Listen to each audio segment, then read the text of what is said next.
Hello दोस्तों, आप देख रहे हो लॉ IQ चैनल। जैसा कि आप स्क्रीन पे देख पा रहे हो, और आज हम टॉपिक लेकर आए हैं समान नागरिक संहिता, यूनिफॉर्म सिविल कोड और यूसीसी। यूसीसी क्या है, आसान शब्दों में हम इसको समझेंगे, जानेंगे कि इससे यूसीसी जब लागू होगा तो उससे क्या क्या बदलाव होंगे और इसकी क्या इतिहास था, यानी कि इसकी क्या हिस्ट्री थी, क्या इसका अर्थ है यूसीसी का, और किस मतलब इसमें राज्य में भारत के किस राज्य में इसको जो है लागू किया गया है।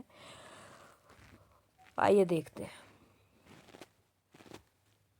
इसके बारे में अच्छे डिटेल से जानेंगे हम। चलिए, जो समान नागरिक संहिता है जिसको हम यूसीसी बोल रहे हैं, आप लोग सोचोगे क्या है ये? यूनियन सिविल कोड या फिर इसको बोलते हैं कॉमन सिविल कोड। इसको इन नामों से जाना जा रहा है। और ये क्यों मतलब बनाया गया है, उसका कारण है जो हमारा देश है यानी कि जो इंडिया है, इसमें जो है सभी धर्म और समुदाय के लिए एक समान यानी कि सभी के लिए बराबर कानून होना चाहिए, इसलिए इसको लाया जा रहा है। और अब आप कहेंगे कि अगर आप कोई राज्य यानी कि भारत अगर इसको ला रहा है तो वो किस आर्टिकल या किस कानून के तहत ला रहा है? तो आर्टिकल 44 में कह दिया है कि समान नागरिक संहिता, तो वो उसके तहत ला रहा है। उनका लक्ष्य था, जब संविधान बना था तभी उसका लक्ष्य था। और उस समय 1930 में जवाहरलाल नेहरू जी भी क्या थे, एक समान नागरिक संहिता के क्या थे, उनका उन्होंने समर्थन किया था एक समान नागरिक संहिता, लेकिन वो अपोजिट की वजह से यानी कि नहीं हो पाया था तब लागू। उसके बाद हम देखेंगे पहली बार जो है ये कब जो है, जब ब्रिटिश शासन था उस दौरान जो है वो समान नागरिक संहिता को वो लाए थे। लेकिन जो घरेलू क्षेत्र थे यानी कि वो ज्यादा उसको नहीं लागू कर पाए। लेकिन जो गोवा था, गोवा में जो उस टाइम पुर्तगालियों का शासन था, तो वहां पर जो है समान नागरिक संहिता को लागू किया गया। और जो आज तक भी जो गोवा है, वहां पर भारत का ये पहला ऐसा राज्य है जहां पर समान नागरिक संहिता लागू है। उसके बाद में हम देखेंगे कि जो समान नागरिक संहिता है उस पर भारतीय नागरिकों को धार्मिक स्वतंत्रता की गारंटी देता है। कौन सा? आर्टिकल 25 से लेकर आर्टिकल 28 तक क्या कर रहा है, वो भारतीय नागरिकों को क्या कर रहा है, स्वतंत्रता की गारंटी दे रहा है। कैसे स्वतंत्रता की? धार्मिक स्वतंत्रता की।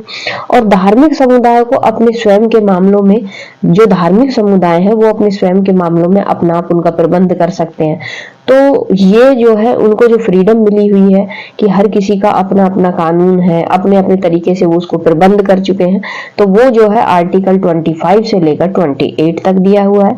और जो राज्य समान नागरिक संहिता ला रही है वो आर्टिकल 44 के अनुसार ला रही है। आइए इसके बारे में हम अब डिटेल में देखेंगे। समान नागरिक जो संहिता है, ये यूसीसी जो है एक सामाजिक मामलों से संबंधित कानून है। इसके बारे में पहले तो आप ये जान लीजिए, क्योंकि ये सामाजिक जो मामले हैं उन्हीं से संबंधित है।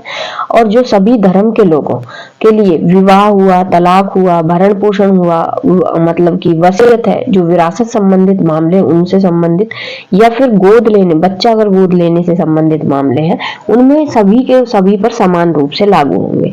यानी कि जो विभिन्न समुदाय है उन पर व्यक्तिगत कानून, जो भिन्न भिन्न समुदाय हैं उन पर व्यक्तिगत कानून यानी कि उनका अपने पर्सनल लॉ है। उन पर्सनल लॉ में जो पर्सनल लॉ है वो एक धार्मिक ग्रंथ पर आधारित है, बनाए हुए हैं। तो उन्हीं सब के लिए जो है अब क्या है, अलग अलग कानून है सबके। तो उन सबको क्या किया जा रहा है, उनको एक जगह किया जा रहा है, इकट्ठा किया जा रहा है कि जो सभी धर्म पर समान रूप से लागू होंगे।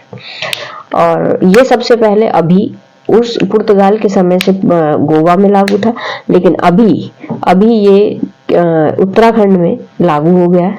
आइए अब उत्तराखंड में क्या क्या, कैसे कैसे क्या क्या चेंज हुआ है इसमें, और जो विधेयक आया था उसके बारे में अब हम जानेंगे। उत्तराखंड की विधानसभा में यूसीसी यानी कि समान नागरिक संहिता पर विधेयक पारित हो गया था और वो पास भी हो गया। और ये जो है समान नागरिक संहिता उत्तराखंड 2024 इस बिल का नाम था, जो विधेयक था। इसी के साथ में क्या हुआ था कि उत्तराखंड नागरिक संहिता यानी कि यूसीसी पर कानून पारित करने वाला ये देश का पहला राज्य बन गया है। यानी कि जो गोवा था वो उस समय का था, क्योंकि गोवा को वैसे भी स्पेशल राज्य का दर्जा है। तो अब जो है उत्तराखंड क्या बन गया है, देश का पहला राज्य बन गया है जहां पर यूसीसी लागू हुआ है। उत्तराखंड कैबिनेट द्वारा समान नागरिक संहिता के अंतिम मसौदे को मंजूरी दिए जाने के 2 दिन बाद ये विधेयक क्या हो गया था, पेश कर दिया था।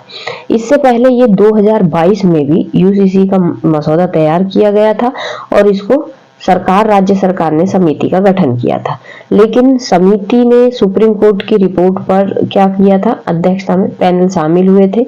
इसमें क्या हुआ कि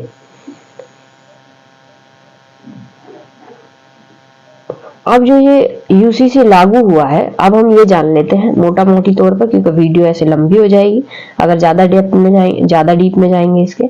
तो जो ये अब जो यूसीसी लागू हुआ है उत्तराखंड में, इसमें कुछ पहलुओं में हम अब ध्यान देंगे जिनमें लिव इन संबंधों का, अब इसमें क्या कर दिया है, लिव इन रिलेशनशिप में जो भी लोग रहेंगे उनको उनका रजिस्ट्रेशन आपस में वो अनिवार्य कर दिया है कि अगर दो माइनर व्यक्ति अगर लिव इन रिलेशनशिप में रहते हैं, माइनर नहीं मेजर, तो उसमें क्या है कि वो उसका रजिस्ट्रेशन कराएंगे, जरूरी है।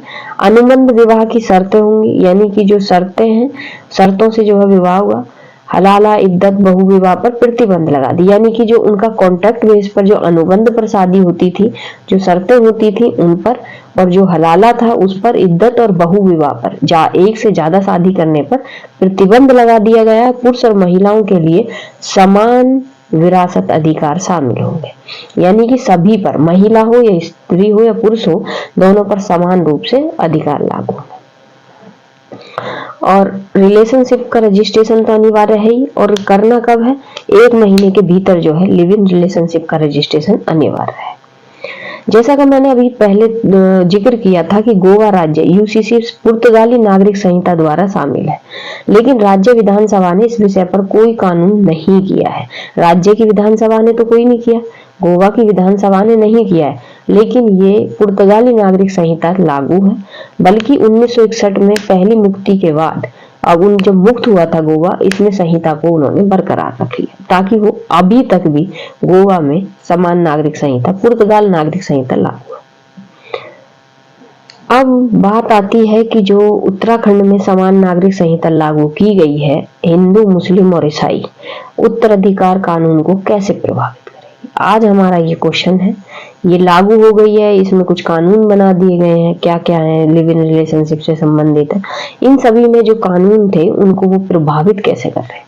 उत्तराखंड की विधानसभा में जो पारित समान नागरिक संहिता 2024 जो यूसीसी बना है, उसके कारण संपत्ति के जो उत्तराधिकार है उनके क्या कहते हैं कानून, यानी कि जो उत्तराधिकार कानून में महत्वपूर्ण बदलाव हुए हैं। क्या क्या बदलाव हुए, सभी जो धर्म है उन पर लागू होती है समान नागरिक संहिता, ये आप मान रहे हैं। संहिता की धारा 390 है, यह भी कही गई है कि राज्य में लागू कोई भी कानून होगा, प्रथा होगी, उसका प्रयोग इस संहिता में असंगत होगा।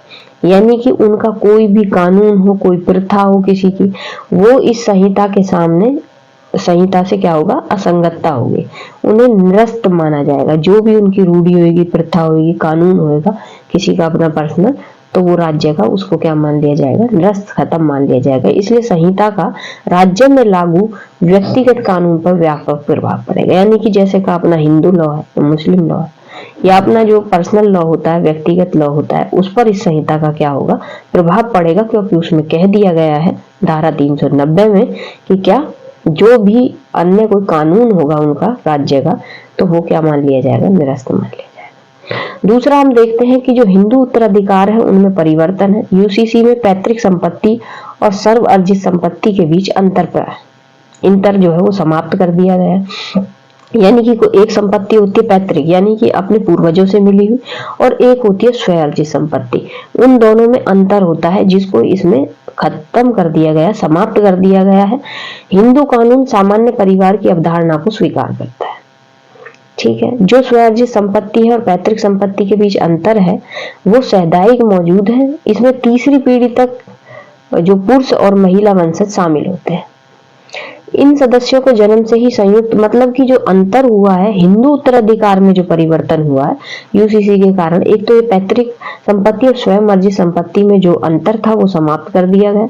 दूसरा हम देखेंगे कि जो अंतर है। उन्होंने किया है जो पिता है प्रथम श्रेणी के उत्तराधिकार के रूप में पदोन्नत और निर्वसतीय उत्तराधिकार के मामले में लैंगिक असमानता समाप्त कर दी गई है। हिंदू कानून के अनुसार बिना वसीयत के उत्तराधिकार की स्थिति में संपत्ति पाने का हकदार वर्ग एक है, यानी कि अगर पिता है और वो बिना वसीयत के उनकी डेथ हो जाती है तो उसमें क्या है कि वो उत्तराधिकार कैसे बनेगा, उसके बारे में भी वो अंतर हो गया है, मतलब कि उसको समाप्त करके इसमें चेंजेस कर दिए गए।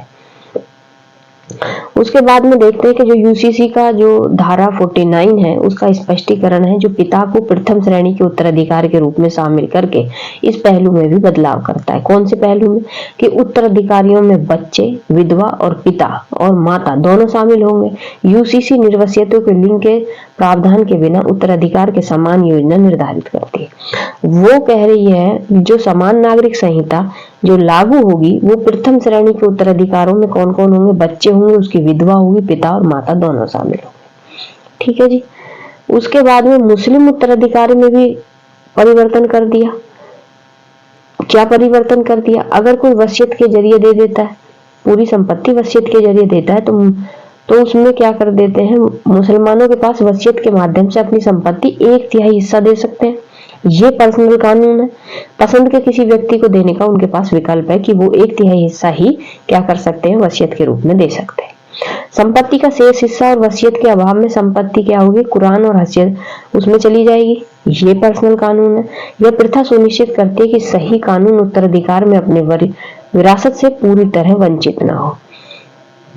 उसके बाद में जो यूसीसी है 91 ये प्रावधान करती है यदि मृत व्यक्ति अपने पीछे कोई वसीयत छोड़ता है तो संपत्ति उस हिस्से पर कोई सीमा नहीं है, उस पर तो किसी का कोई मतलब ही नहीं है जिससे वह आवंटित की गई है।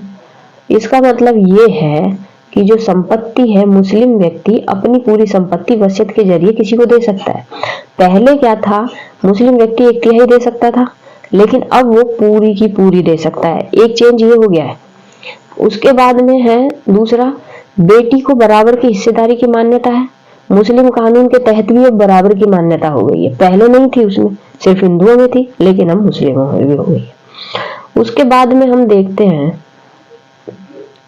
पहले माँ को समान अधिकार नहीं था, अब माँ को और पिता को दोनों को समान अधिकार हो गया।